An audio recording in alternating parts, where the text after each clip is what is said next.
खबर आसा टिळकांची पत्रकारिता. फक्त इतलेंच एक सांगूंक सोदता की जी पत्रकारिता टिळकांनी केली आनी जे खंय तरी आमी आयज आमची वाट खंय तरी सांडत चल्ल्या, दिशाभूल जायत चल्ल्या आमची, सो ती खंय तरी आमकां एक रियलायजेशन जावपाक जाय. आनी एवरी इयर दर वर्सा आमी हो दीस ऑब्जर्व करता फक्त प्रत्येकान याद करपा खातीर की टिळकांनी जे त्रास घेतले, जी म्हणजे विदावट एनी एक्सपेक्टेशन जी पत्रकारिता केली त्या वेळार, ती आमी खरेंच करता की ना हो एक मोठो प्रश्नचिन्ह पडला सगळ्यांच्या मुखार. आमचे कीनोट स्पीकर आहा हाजेर ह्या विशयाचेर उजवाड घालतलेच, पूण खूब खंत भोगता की खंय तरी आमी एक म्हणजे एक रिस्पॉन्सिबल जर्नलिझम खंय तरी एक सांडत चल्लेलें आसा. सो म्हाका दिसता आयच्या दिसा प्रत्येकान हें एक आत्मचिंतन करपाची गरज आसा, एक सेल्फ रियलायजेशन करपाची गरज आसा. आनी ह्याच दोन शब्दांनी हांव म्हाजे आटोपते घेता. फक्त आमचे एक दोन डिमांड्स आसा सर, जे तुमचे कडेन आसा, पेंडींग आसा ना ह्याच विशयाचेर. तुका जेन्ना एक पत्रकार म्हणटा तो एक फ्रंटलायन आसता, he is always expose to danger. आनी ह्याच फाटभुंयेचेर आमी एक म्हणजे सरांनी आमकां खूब हेल्प केल्लो, जे एक प्रोटेक्शन बील असलें जें 2 वर्सां पयलीं असेंब्लीन तें मान्य जालें, ते सगळे नोटिफिकेशनाय गेले. फक्त ते प्रेसिडेंट कन्सेंटा खातीर खंय तरी एक अडकून पडलां. ते आमकां परत पावले गोंयांत, त्या लॉ डिपार्टमेंटान तेचे दुरुस्ती करून ते आतां परत गेला.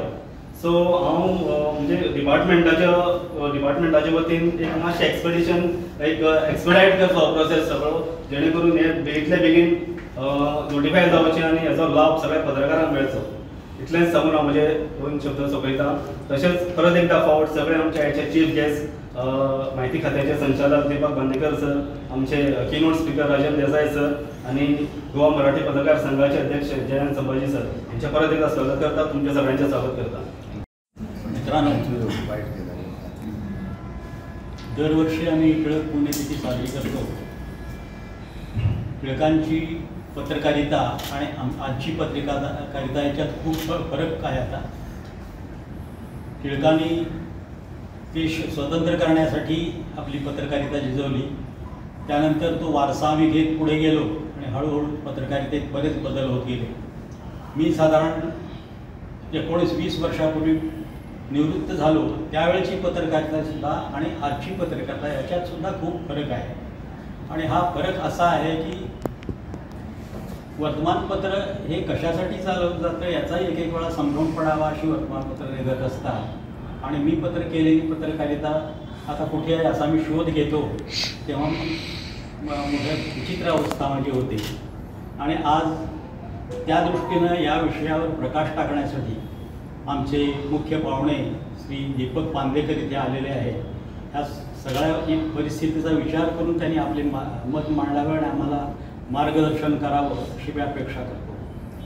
त्याचबरोबर माझे मित्र, सहकारी, माजी संपादक आणि पत्रकारितेत बराच काळ घालवलेले राजेंद्र देसाई हे इथे आहेत.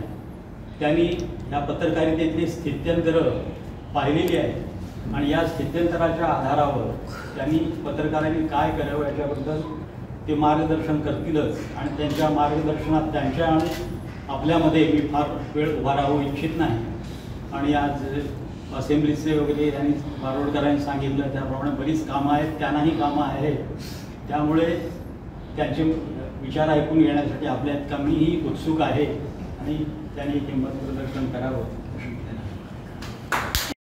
गुजचे अध्यक्ष राजतिलक नाईक, गोवा मराठी पत्रकार संघाचे अध्यक्ष श्री जयंत संभाजी, आजचे प्रमुख वक्ते श्री राजेंद्र देसाई, हांगा उपस्थित असलेले ज्येष्ठ पत्रकार तसेच बाकीचे सगळे पत्रकार बंधू, आजच्या या 104व्या टिळक जयंतीनिमित्त मला पुण्यतिथीनिमित्त मला इथं बोलावून त्यांना आदरांजली वाहण्याचा जो मला सन्मान दिला त्याबद्दल मी खूप आभारी आहे. एवढ्या मोठ्या महापुरुषाच्या पुण्यतिथीनिमित्त या कार्यक्रमात सहभागी व्हावं हा मी माझाही सन्मान मानतो. टिळकाबद्दल जास्त माहिती प्रमुख वक्ते देणारच आहे, पण आपल्या सर्वांना माहीत आहे की राष्ट्र घडवण्यासाठी आणि स्वातंत्र्य मिळवण्यासाठी त्यांनी जे कार्य केलं ते आज 104 वर्षानंतरही सर्वांना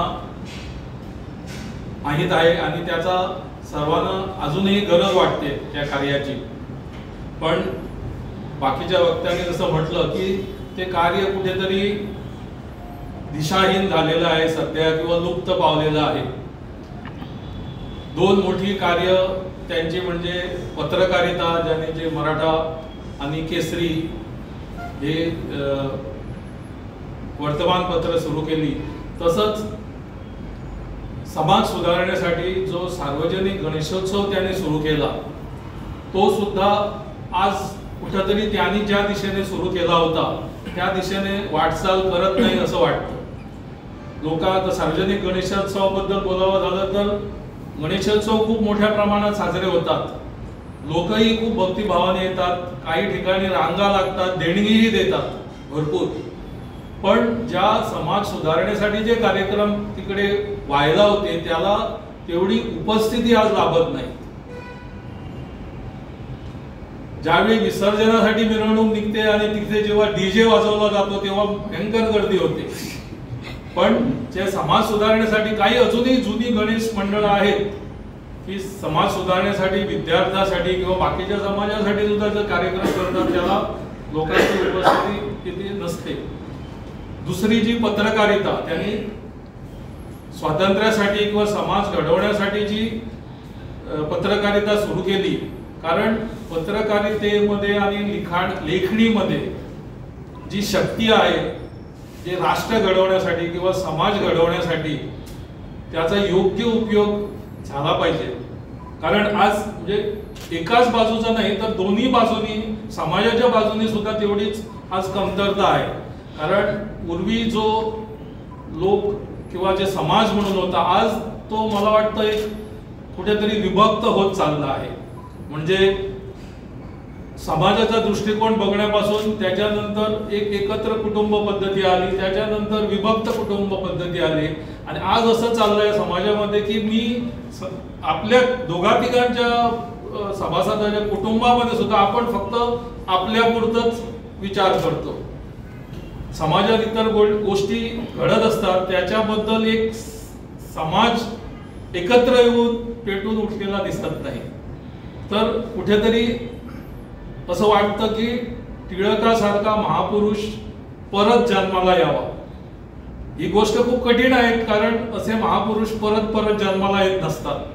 पण त्यांच्या अंगी जे गुण होते किंवा त्यांनी जो प्रसार केला त्याच्यामधून आपण थोडी जरी एक 5-10% जरी प्रत्येकाने त्याच्यात काहीतरी आत्मसात केलं आणि ते आचरणात जर आणलं तर मला वाटतं एकत्र येऊन आपण त्यांच्या या दाखवलेल्या मार्गावर खूप पुढे वाटचाल करू शकतो. वेळ कमी आहे त्यामुळे मी जास्त काही सांगत नाही. एवढंच सांगून मी पुन्हा एकदा भुज आणि मराठी पत्रकार संघाचे आभार मानतो की त्यांनी मला या पुण्यतिथीला बोलावून या महापुरुषाला आदरांजली वाहण्याचा सन्मान केला. धन्यवाद. आज ज्यांची पुण्यतिथी आहे टिळकांची, त्यांच्यावर 3 राजद्रोहाचे खटले चालते. पैकी 2 खटल्यामध्ये त्यांना शिक्षा झाली. एका खटल्यामध्ये तर त्यांना 6 वर्षांची मंडलेच्या जेलमध्ये, बर्मा जे आज परमदेश म्यानमार, तिथे त्यांना सगळे दिवस तुरुंगात काढावे लागले आणि बाकी आणखी 2 वर्षाची शिक्षा झाली. गांधीजींना शिक्षा झालेली आहे, नेहरूंना शिक्षा झालेली आहे, पण पेपर चालवताना शिक्षा झालेले जे लोक होते ते सगळ्यात जास्त होते टिळक. पण ते बदले नाहीत. त्यांनी लोकांमधला अंगार, लोकांमधला राग निर्माण करून त्याला वाचा फोडण्याचा प्रयत्न केला. म्हणून त्यांनी पेपर काढला. त्यांनी पेपर पोट भरण्यासाठी काढला नव्हता. टिळकांना काही कमी नव्हतं. टिळक जेव्हा पुण्याला गेले तेव्हा ते एक 19-20 वर्षाचे होते. वडिलांनी त्यावेळी त्यांच्यासाठी 10,000 रुपये ठेवले होते. त्यावेळेचे 10,000 म्हणजे आज तुम्ही 10 कोटी म्हणू शकता, कारण पैशाची किंमत त्यावेळी काय होती सगळ्यांनाच माहीत आहे. ते त्यांनी आपली कायद्याची परीक्षा दिली, कायद्याची परीक्षा ते पास झाले.